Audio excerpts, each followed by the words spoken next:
Bom dia, Colégio Apoio, Português 1, professora Simone Santana. Essa é a aula do terceiro ano do ensino médio e é a semana 8, a aula 1 da semana 8. E nós vamos trabalhar a revisão do quarto bimestre, tá? Bom, os blocos dessa aula são dois, né? Que é um falando sobre a colocação pronominal e o segundo sobre os períodos compostos, né?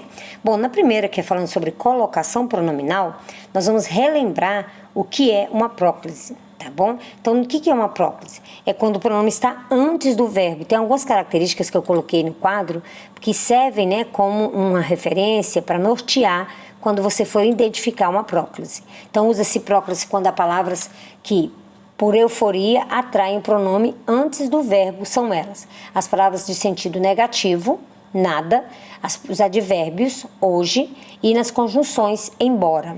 Tá bom?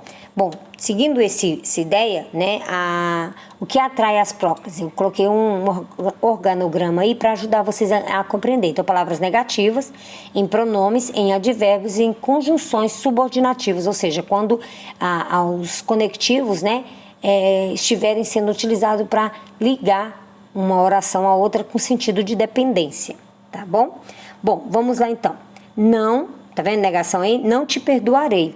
Então, nesse exemplo, não te perdoarei, a gente percebe que o T está antes do verbo. Perceba? Ó, o verbo está aqui, perdoei, verbo.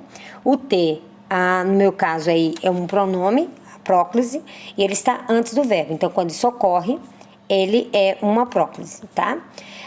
No segundo ponto aí, né, falando sobre a mesóclise, também tem um esquema aí, uma forma de anúncio, lembrando que quando o nome está no meio do verbo, essa colocação pronominal é obrigatória quando o verbo está no futuro do presente ou no futuro do pretérito.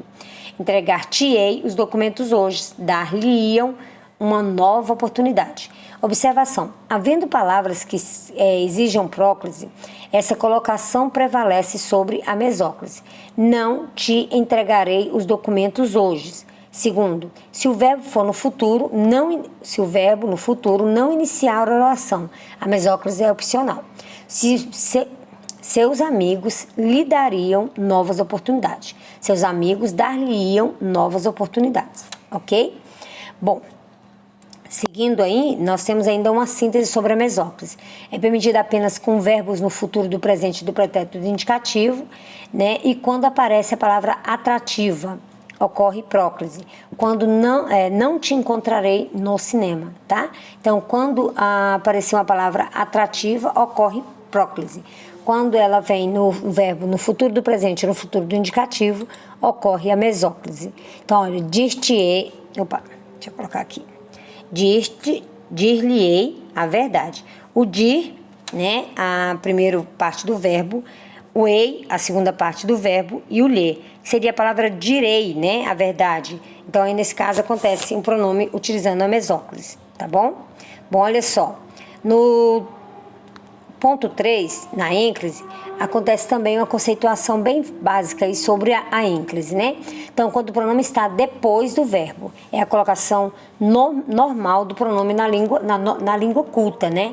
Então, a ênclise é usada principalmente no seguinte caso: quando o verbo inicia a oração e quando o verbo no imperativo afirmativo, tá? Lembrando que esse verbo, quando ele inicia, né, a oração, mas que ele não esteja naqueles dois estados que é da mesóclise, ok? Então, olha só, síntese. Ênclise, quando o verbo inicia a oração, após pausa. Ênclise proibida com o verbo no particípio do futuro do presente e no presente do indicativo. Por quê? Porque nesse caso é mesóclise. Observação: a ênclise é sempre permitida com verbos no infinitivo, tá? Agora nós vamos para um exemplo. Encontrei-me no bar. O me aí é a próclise, né?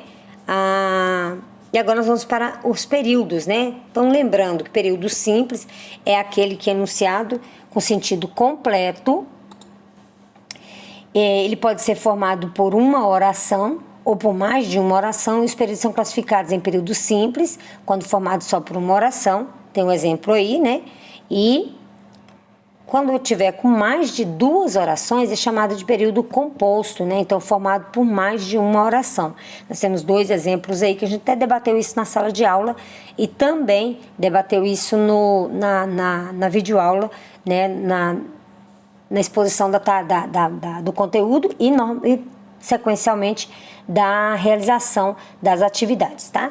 Então, o que é um período composto? O período composto é aquele período que possui mais de uma oração, né? Então, a oração, esse período composto ele pode ser uma oração coordenada ou uma oração subordinada. Nós vamos ver agora só sobre a oração coordenada. Um período composto por coordenação é constituído por oração coordenada, ou seja, quando uma oração tem o mesmo valor semântico que a outra oração. Então, elas não dependem uma da outra. Então, se eu tirasse o conectivo, aí no caso, que tirasse o conectivo mas, eu lhe trouxe o livro, teria sentido próprio. Você não leu, é outra frase, é outro sentido. Agora, quando eu quero juntar essas duas informações, eu vou usar um elemento conectivo que as ligue. E esse elemento conectivo que as ligue é chamado de